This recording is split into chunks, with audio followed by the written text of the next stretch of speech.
Hi folks, this is Reese back with your instant match reaction, if you like, to Burnley 1, Aston 3, and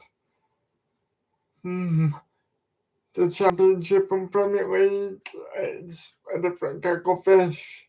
You soon look, when we had a team like we had last season, you soon forget what it can be like to lose football matches, and today, in truth, we were disjointed, often for eyes patches of the game played like strangers. There isn't or wasn't enough continuity in our starting lineup, and our players are building up chemistry and forming partnerships and patterns of playing things like that on the pitch. And unfortunately for us, excuse me, let me take a sip of tea because I've got a very dry throat.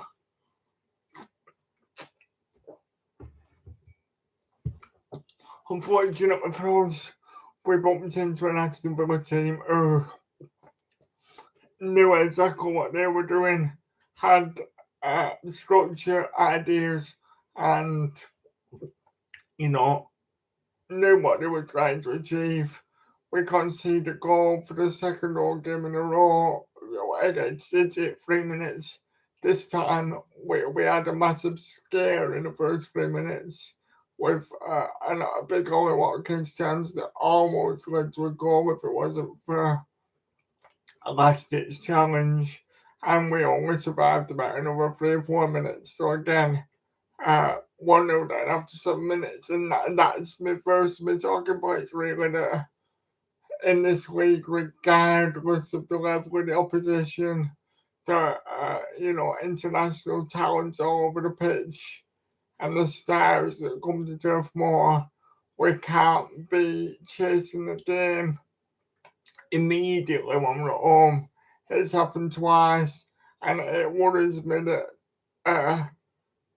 you know 6 days time we're going to face very similar opposition in Spurs.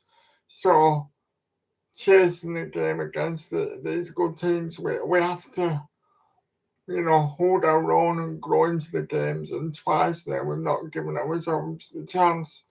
And uh, yeah, just giving ourselves a chance in the game is my first point. The second is we played far too much behind line.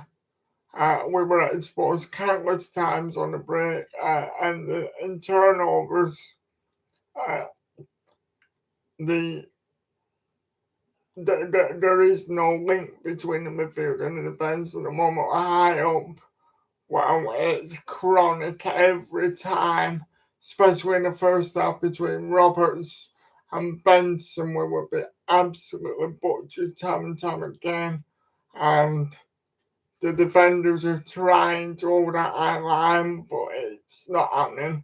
And when you've got players the pace of Diaby and Watkins, and then Villa were pressing us, there was such a lack of movement all the time in the first half. Sandenberg and Cullen were standing in each other's way. Connor Roberts was not what not surveying his surroundings, so he was putting himself where Aldaka was trying to carry the ball into, and quite a disastrous first half. And then the game caught life for us for 15 minutes in the second half. Uh, we came out of the traps, pressing and aggressive Villa for the first couple of minutes, and it led to a wonderful goal, all coming about by Corey O'Shaw's determination and desire to get to the ball. Anyway, I am going to do a more detailed breakdown of the game, but basically, too many changes in this team, not enough continuity from last season, too many players at one goal. it's not gelled. It's going to take a month or so for whatever company has in mind to come to any sort of fruition. And I just I don't want to come on here and grumble, but you do have to wonder that when we've spent the amount of money that we have, part of you thinks, even though, especially in the case of Tower, I didn't want the board to be out to ransom by the over-evaluation of Southampton for Tower, and obviously he's gone to Bayer Leverkusen now anyway, so it's immaterial. But part of me thinks, if only we could have had two of the lone players, or ideally all three of them, Matson, Terra, Howard Bellis, would we be looking at something that's looking more polished than it is in the early stages of the season? Because at the moment we're looking strange, looking unfamiliar. We've been handed the toughest run, and I feel like it's a bit reminiscent of, although on a much smaller scale, admittedly, but similar to the turnover in players of Forest, who made like 22 signings or something ridiculous, whatever it was last summer. I know we've only made half that, like with the 11 that we've made, but it's still a lot of changes to the starting 11 at one go, and it's just, I don't want us to be sort of marooned at the bottom of the table by the beginning of October, when the fixtures on paper get a little bit more appealing to us. You know, we've still got to play Spurs, United, Newcastle, Chelsea, Forest away, very tough. You know, Chelsea as well at the beginning of October, and on the evidence of today, you do begin to wonder that when is the realistic chance for us to win a game? And also, just my final point will be the Krill clearly a strong man, clearly quite athletic, saved the goal with one or two of his last ditch challenges today. I think it happened twice. He got far too tight to his man for the third goal, but accidents can happen, especially on a debut. But what was very clear indeed is that the man is a centre back as opposed to a left back. He's not going to be able to contribute like in equal measure in attack and defence. People's criticism of Maddison was that he was superb offensively and rather suspect defensively. Well, the first half of him operating at left back until he switched to about three was pretty much, he didn't offer. He completely operated as a defender, and then in the second half, Connor Roberts was a square peg in round hole left back, and that was shown up too. So the board surely have to address the need for a cultured left back this week who can offer us something both in defence and attack, because if not, then for all that we've spent and all that, I'm grateful for the ambition that's been shown. We are leaving ourselves with a gaping hole there. So, obviously, the two positives from the day were the fact that we created chances. J-Rod had two good chances when he came on, could have altered the complexion of things.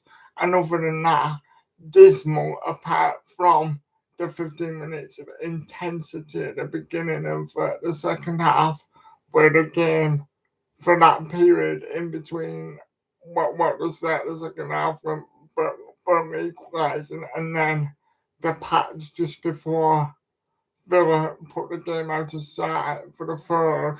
The game was on a knife edge, so we have shown that we can damage a very good Aston Villa team, but a non-existent first half performance, and it's clear to see that a lot needs to be done on the training ground because it's sort of last all the hard work of last season to get here. It sort of feels a bit like we've lost too much of the identity that we worked so hard to build up. I know that quality, to step up the class of player that we have at our disposal was needed, but I would have liked us to have preserved more of what we strived so hard to achieve last season and what served us so well. I do feel like we've sort of gone perhaps a little too far in terms of the out with the old and in with the new. But anyway, to leave on a positive note before I return back tomorrow with a more in-depth tactical breakdown, I'm delighted with the performance of Al Foster. It looks like a real handful, a target man. He links the player well. He looks strong. He occupies the defenders, and he's fat. In the two games that we've since so far this season, he's offered the team a lot more than he did in any of the latter half of the championship games. So that does show that, often as a football fan, patience can be a virtue because he's really surprised me with what he's brought to the table, and I hope other people can follow suit. Luca Colio shot lively, persistent, lots of tricks, but bundled off the ball a few times today, but less so than it was against City, and his feet are lightning fast, and every time he got on the ball, he did sort of look capable of opening doors for us. So what an exciting talent we have on our hands, and let's hope he continues to gain physical strength and confidence in what he's doing game by game. And, if we can be in the game for at least 20-25 minutes against Spurs where conceding, then maybe,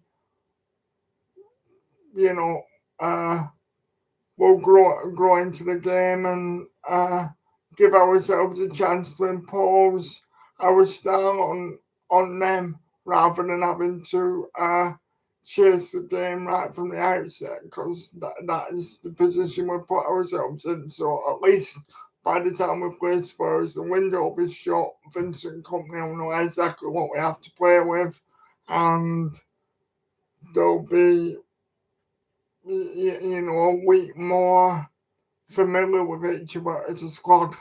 Because at the moment we're learning on the job, and I just worry it's going to really cost us. But certainly agree with Al Foster being man of the match, and that we have got positive signs. But we really need to address whether the risk and the reward of playing that defensive high line that we've deployed for the first, well, not so much the City game because we did sit back more, but against Spurs and teams who are lightning fast on the break, with especially Richarlison, Son, Kulusevski, it could be, real danger time if we were to do that again. So I hope that's going to be deployed in a different way next week. And yeah, hopefully some of the fringe players, I'd like to see Muric definitely get a game at Forest. Court, Rodriguez, it's more competition for places because yeah, we need to rethink about how we're gonna sort of tear up what got us to where we are last season, or just make tweaks to that. So thank you for listening. If you're new to my channel, please like, subscribe to my video, and leave feedback where you think appropriate to do so.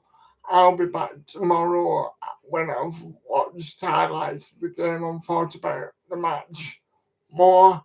And then on Tuesday, I'll be going to Forest to win the cup on Wednesday, so I'll do like maybe a predicting match 11 video and a preview of that. And there'll be lots of content coming your way.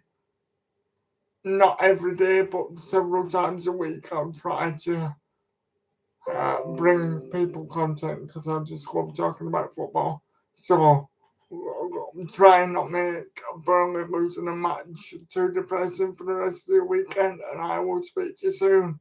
Up the Clarets.